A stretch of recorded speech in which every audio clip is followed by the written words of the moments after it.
Euh, et je vais d'abord partir d'un principe simple. Ce principe qui est que le MOLTRA, en tant qu'organisation visant la libération totale et la reconstruction de l'Afrique, s'oppose de principe au coup d'État. Voilà. Il faut noter ça. Ça, c'est le principe.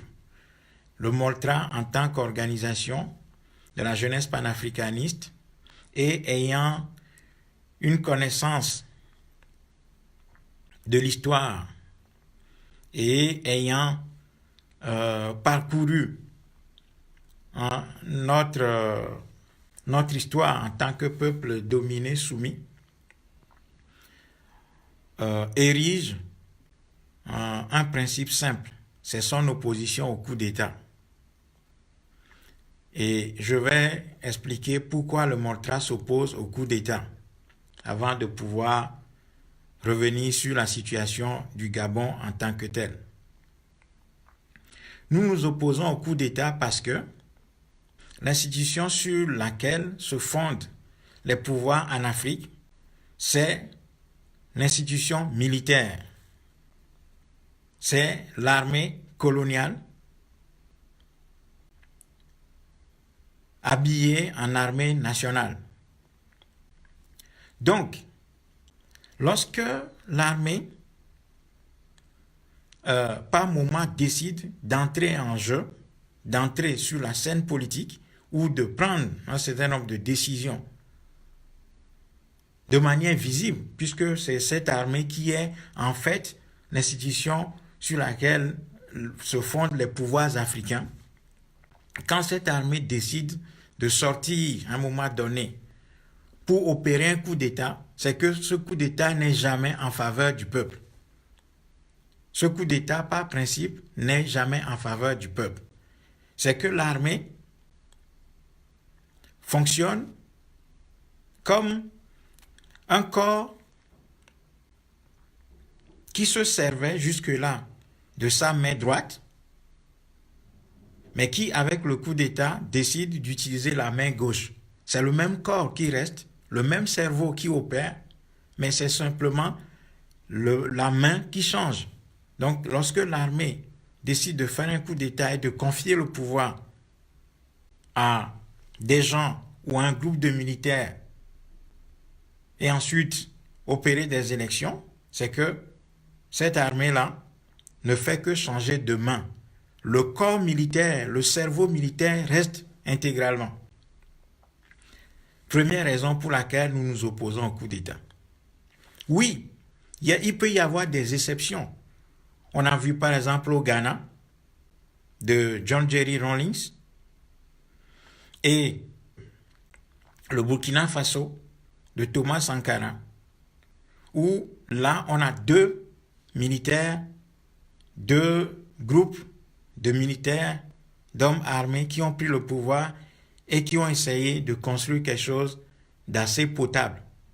Mais justement, ces deux exceptions confirment la règle, que ce sont les militaires, c'est l'institution militaire qui fonde le pouvoir en Afrique. Et d'ailleurs, le Ghana, qu'on cite tant, qui est devenu, selon les Africains, selon les normes adoptées par les Africains, les normes occidentales adoptées par les Africains, que le Ghana est une démocratie selon les Africains.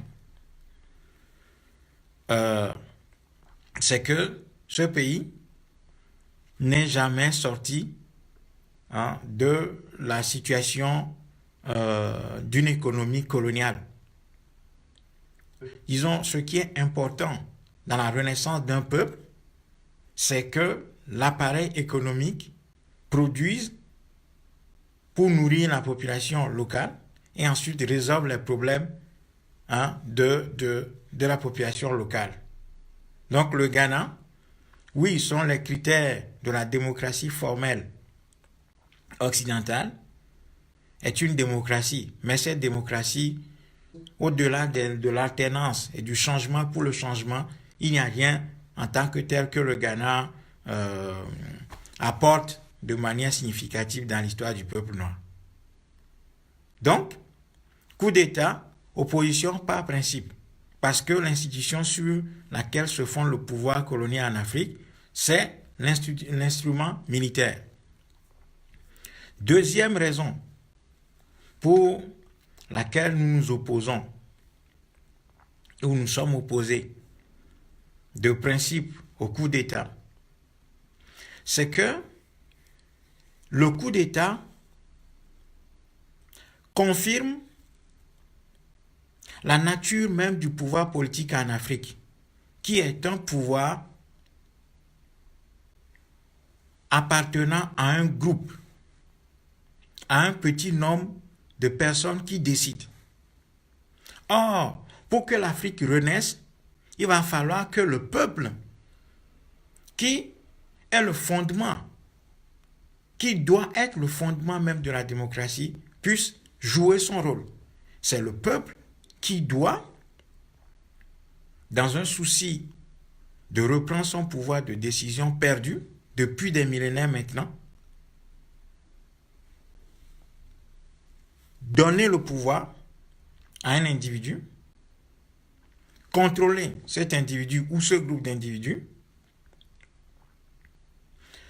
révoquer ou en tout cas retirer le pouvoir des mains de ce groupe d'individus lorsque ce peuple estime que cela n'exerce pas le pouvoir dans son intérêt bien compris. Donc, ce que nous visons en tant qu'organisation de la jeunesse panafricaniste, en tant que panafricaniste, véritablement informés des lois de l'histoire, nous ne voulons pas que la décision, le fait de décider de retirer le pouvoir des mains des dictateurs africains revienne à un groupe d'individus aussi bien militaires que civils. Nous voulons que notre peuple s'organise. Nous voulons que notre peuple assume ses responsabilités. C'est comme ça que le peuple africain va redevenir un peuple. C'est comme ça que le peuple africain va apprendre à grandir et à être adulte. Ce n'est que lorsque le peuple africain va apprendre à s'organiser, à se lever comme un seul homme pour retirer le pouvoir des mains de ceux qui l'exercent dans leur propre intérêt et dans l'intérêt de leur maître étranger, c'est là que le peuple africain montrera qu'il est maintenant capable de pouvoir aborder la phase première de la renaissance de l'Afrique. Donc, c'est ça la deuxième raison pour laquelle nous nous opposons au coup d'État. Donc, première raison pour laquelle nous nous opposons au coup d'État, c'est que le pouvoir en Afrique est fondé sur la continuité de la conquête militaire coloniale, puisque les armées africaines sont construites à partir de l'idée coloniale. Deuxième raison pour laquelle nous nous opposons au coup d'État, par principe, c'est que nous voulons que notre peuple renaisse. Et donc, nous voulons que notre peuple reconquiert son pouvoir de décision perdu. Il ne s'agit pas de laisser le pouvoir de décision entre les mains de quelques individus. Et un pouvoir tyrannique ne naît qu'à partir du moment où il y a un déséquilibre entre le peuple et un groupe d'individus, aussi bien civils que militaires, qui prennent le pouvoir et qui l'exercent dans leur propre intérêt. Donc, pour que le pouvoir passe des mains de ce petit groupe-là aux mains du peuple, il faut nécessairement que ce soit le peuple qui se lève, qui s'organise et qui reprenne son pouvoir de décision. Cela, oui, pour ceux qui sont dans le court terme, ceux qui veulent que les solutions soient ici et maintenant trouvées, ces gens-là vont raisonner en termes de pragmatisme en disant il faut qu'il y ait un groupe de militaires qui interviennent et qui prennent le pouvoir pour le redonner à des civils. Sauf que le risque derrière, c'est que celui qui transmet le pouvoir, C'est lui qui est le véritable détenteur.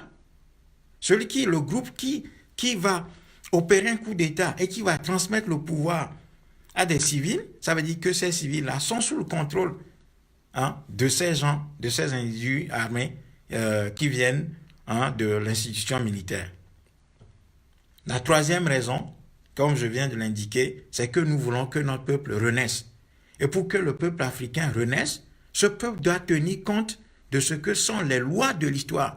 Et une des lois de l'histoire, c'est que lorsque le pouvoir politique ou économique tombe dans les mains d'un groupe d'individus, armés ou civils, c'est que c'est au peuple qui revient le devoir de s'organiser. Cela peut prendre tout le temps que ça doit prendre.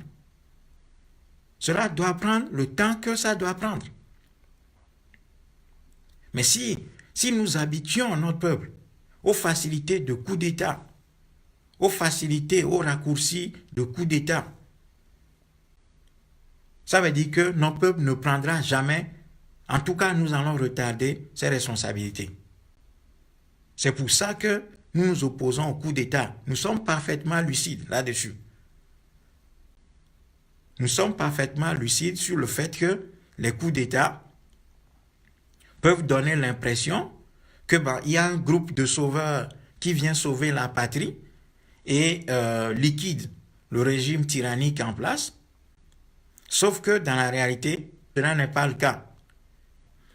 Quatrième raison, c'est que dans l'histoire, nous avons vu, dans l'histoire de l'Afrique, nous avons connu beaucoup de coups d'État. Ces coups d'État ont débouché sur quoi? Ils ont débouché sur le renforcement de la tyrannie. Donc, raison idéologique, raison de la pratique du pouvoir politique, raison historique,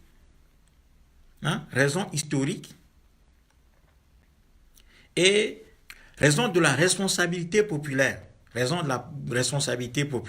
Ensuite, lorsque un groupe d'individus prend le pouvoir, ce groupe d'individus, il est facilement contrôlable.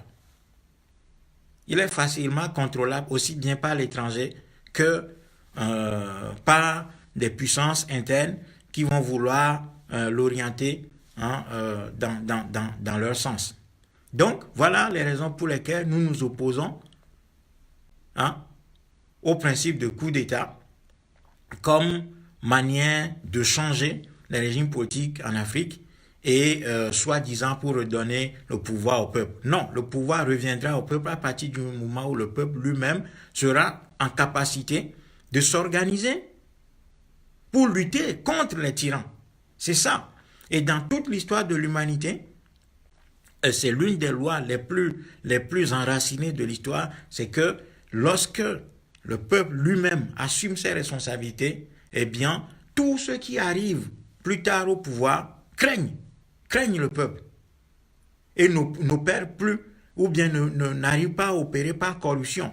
Parce que si à supposer que un groupe d'individus prennent le pouvoir, et c'est ce qui arrive très souvent dans les territoires africains, prennent le pouvoir et choisissent l'armée, donnent les conditions matérielles, financières, économiques, tout ce que vous voulez, politiques, à l'armée et à ses dirigeants. Qu'est-ce qui se passe? C'est que l'armée va soutenir ce groupe-là contre le peuple. Voyez? Et c'est ce qui se passe toujours. Quand on voit tous nos pays africains, l'institution qui est privilégiée, c'est l'institution militaire. Parce que le dictateur, il a peur des armes. Il a peur parce qu'il sait, lui-même d'ailleurs, il ne fonde son pouvoir que sur la violence et sur l'institution militaire. Donc, qu'est-ce qu'il fait? L'institution qu'il choisit, qu'il traite mieux que toute autre institution, c'est le corps militaro-policier pour pouvoir garder sa prise sur ce pouvoir-là en aliénant à son pouvoir l'institution militaro-policière. C'est pour ça que nous devons sortir du raisonnement qui consiste à vouloir des facilités militaro-policières à des régimes qui sont fondamentalement anti-peuple et anti-progrès en Afrique et anti-panafricanistes. Voilà. Donc, notre devoir, c'est de remettre l'histoire au cœur des grands enjeux africains, de montrer aux Africains que c'est à eux et à eux seuls qui revient le travail d'organisation nécessaire pour pouvoir reconquérir leur pouvoir de décision perdu et confisqué par un groupe d'individus soutenus de l'extérieur contre le peuple africain. L'outil militaire, qui est l'institution sur laquelle se fonde le pouvoir politique en Afrique, ne peut pas être un acteur du changement tel que nous l'entendons. Et si nous voulons que notre peuple assume ses responsabilités, nous devons lui apprendre à combattre les dictateurs, à combattre le système politique que nous avons en face de nous, au lieu de le pousser à attendre le soulèvement d'un groupe militaro-policier pour pouvoir intervenir et le libérer. C'est comme ça qu'on fait grandir les peuples. C'est-à-dire on fait grandir les peuples, on fait passer les peuples du stade de l'enfance qui attend tout d'un sauveur à un niveau d'adulte qui assume ses responsabilités. Et ce n'est que comme ça que les peuples se sont affranchis et ont définitivement banni les tyrannies les plus cruelles de leur échiquier, de leur scène politique. Ce n'est que comme ça. Si nous ne faisons pas ce travail et que nous poussons nos peuples à attendre l'intervention d'un coup d'État, ça veut dire que nous continuons à déposséder, nous confirmons la dépossession du pouvoir de décision de nos peuples et nous confions ce pouvoir de décision maintenant à un groupe, parce que soi-disant armé, pour que ce groupe-là continue à détenir ce pouvoir. Donc c'est une erreur historique et une faute. C'est une faute historique que nous commettons là, en voulant que nos peuples attendent leur libération d'un noyau ou d'un petit groupe d'individus armés. C'est un contresens historique. Si nous encourageons ce type de choses, ça veut dire que nous ne voulons pas que notre peuple passe de l'enfance au stade de l'âge adulte.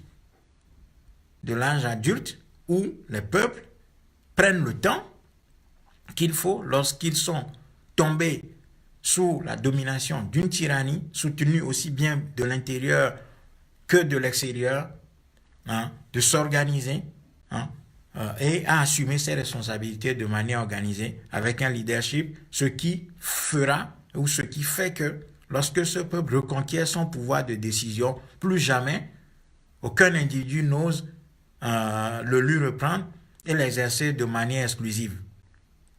Nous avons le devoir, l'impérieux devoir de faire grandir notre peuple. Au lieu de l'ancrer dans le monde de l'enfance, attendant le salut d'un groupe, d'une bande armée ou d'un sauveur venant de l'extérieur. Dans l'histoire de l'humanité, tous les peuples ont opéré comme ça.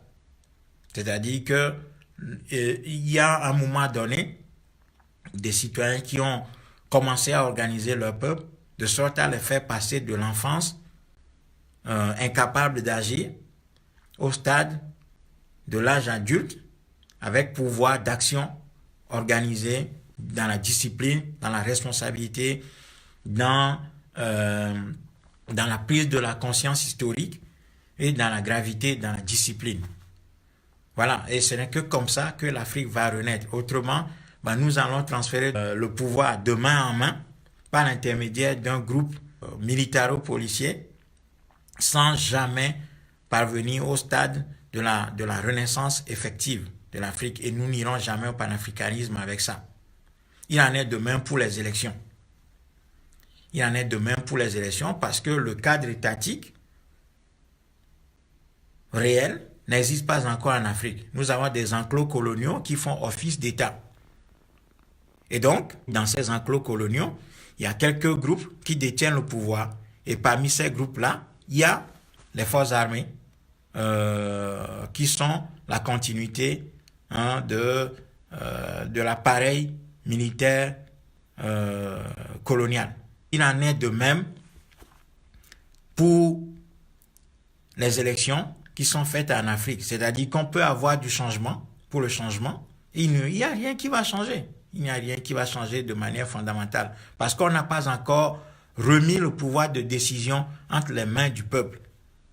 Entre les mains du peuple. Donc voilà un peu le cadre global, le cadre général que le MOLTRA s'est fixé. C'est pour ça que nous n'adhérons pas au principe de coup d'État.